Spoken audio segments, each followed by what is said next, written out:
Hello friends, நம்ம இன்றைக்கி என்ன வீடியோ பார்க்க போகிறோன்னா நெல்லிக்காய் சட்னி எப்படி செய்யறதுன்ட்டு தான் பார்க்க போகிறோம். இந்த நெல்லிக்காய் சட்னியை 3 முடிச்சு சீரியலில் பண்ணியிருந்தாங்க. அந்த சட்னி எப்படி செய்யறதுன்ட்டு நம்ம பார்க்கலாம். 3 பெரிய நெல்லிக்காய், 2 பச்சை மிளகாய், அரை மூடி போல் தேங்காய், இதை தான் எடுத்து வச்சுருக்கேன். இந்த நெல்லிக்காவை நல்லா தண்ணியில் போட்டு வாஷ் பண்ணி எடுத்தாச்சு. இப்போ நம்ம வச்சுருக்க நெல்லிக்காவை சின்ன சின்ன பீஸாக எல்லாத்தையும் கட் பண்ணி எடுத்துக்கலாம். அதில் இருக்கிற கொட்டையை நம்ம சேர்க்க வேணாம், வெறும் நெல்லிக்காய் மட்டும் சேர்த்தா போதும்.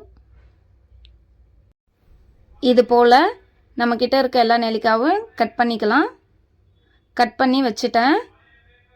இப்போ ஒரு சின்ன சைஸ் போல் வெங்காயம் எடுத்திருக்கேன், அதையும் குட்டி குட்டி பீஸாக கட் பண்ணிக்கலாம். உங்ககிட்ட சின்ன வெங்காயம் இருந்தால் ஒரு 3 சின்ன வெங்காயம் போல் சேர்த்துக்கோங்க. நான் ஒரு பெரிய வெங்காயம் சேர்த்துருக்கேன். பெரிய வெங்காயத்திலே ஒரு குட்டி சைஸாக சேர்த்துருக்கேன். 2 பச்சை மிளகாவை கட் பண்ணி வச்சுருக்கேன். அரை மூடி தேங்காவை கட் பண்ணி எடுத்து வச்சுக்கிறேன். பாருங்கள், எல்லாத்தையும் கட் பண்ணி வச்சாச்சு. இப்போ இதை நம்ம ஜாரில் ஆட் பண்ணிக்கலாம். ஒரு ஜார் எடுத்து வச்சுட்டேன். கட் பண்ணி வச்சுருக்க தேங்காவை ஆட் பண்ணியாச்சு. கட் பண்ணி வச்சுருக்க நெல்லிக்காவையும் ஆட் பண்ணியாச்சு. பச்சை மிளகாவையும் ஆட் பண்ணியாச்சு. வெங்காயத்தையும் ஆட் பண்ணியாச்சு.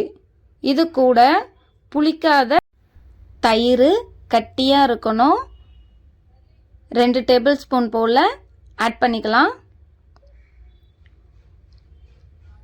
இது கூட அரை ஸ்பூன் போல் சீரகம் ஆட் பண்ணிக்கலாம். நமக்கு தேவையான அளவு உப்பையும் ஆட் பண்ணிக்கலாம். இப்போ எல்லா பொருளையும் சேர்த்தாச்சு. இப்போ நல்லா நைஸாக அரைச்சி எடுத்துக்கலாம். பாருங்கள், நான் மிக்சியில் போட்டு நல்லா அரைச்சி எடுத்துட்டேன். இது போல் நைஸாக இருக்கணும். இப்போ இந்த சட்னியை ஒரு பவுலில் நம்ம மாற்றி வச்சுக்கலாம். பாருங்கள், பவுலில் மாற்றியாச்சு. இப்போ அடுப்பை பற்ற வச்சுட்டு தாளிக்கிறதுக்கு ஒரு கரண்டி வச்சுட்டேன். இப்போ சூடாயிடுச்சு. 3 டேபிள் ஸ்பூன் போல் எண்ணெய் ஆட் பண்ணியிருக்கேன். அரை ஸ்பூன் போல் கடுகையும் ஆட் பண்ணியாச்சு. ஒரு காஞ்ச மிளகாவை கட் பண்ணி வச்சுருக்கேன், அதையும் ஆட் பண்ணிக்கலாம்.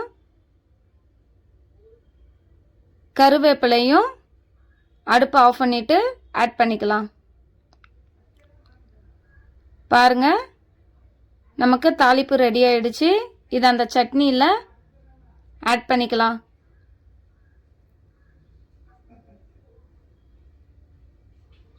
பாருங்கள், எவ்வளோ சூப்பராக இருக்குது. இப்போ இந்த சட்னியை நல்லா மிக்ஸ் பண்ணிக்கலாம். சட்னியை நல்லா மிக்ஸ் பண்ணி வச்சாச்சு. இது கூட தோசை கூட நம்ம தொட்டு சாப்பிட்லாம். பாருங்கள், எவ்வளோ சூப்பராக இருக்குது. டேஸ்ட்டும் நல்லாயிருக்கும். இந்த சட்னியை ட்ரை பண்ணி பாருங்கள். இது போல் புது புது டிஷ்ஷு எப்படி ட்ரை பண்ணுறதுன்னு யோசிச்சிங்கன்னா நம்ம சேனலை மறக்காமல் சப்ஸ்கிரைப் பண்ணி வச்சுக்கோங்க. உங்களுக்கு இந்த வீடியோ பிடிச்சிருந்தா லைக் பண்ணுங்கள், ஷேர் பண்ணுங்கள், கமெண்ட் பண்ணுங்கள், சப்ஸ்கிரைப் பண்ணுங்கள். இந்த 3 முடிச்சு சீரியலில் உங்களுக்கு யார் பிடிக்கும்ன்ட்டு கமெண்ட் பண்ணுங்கள். பாய்.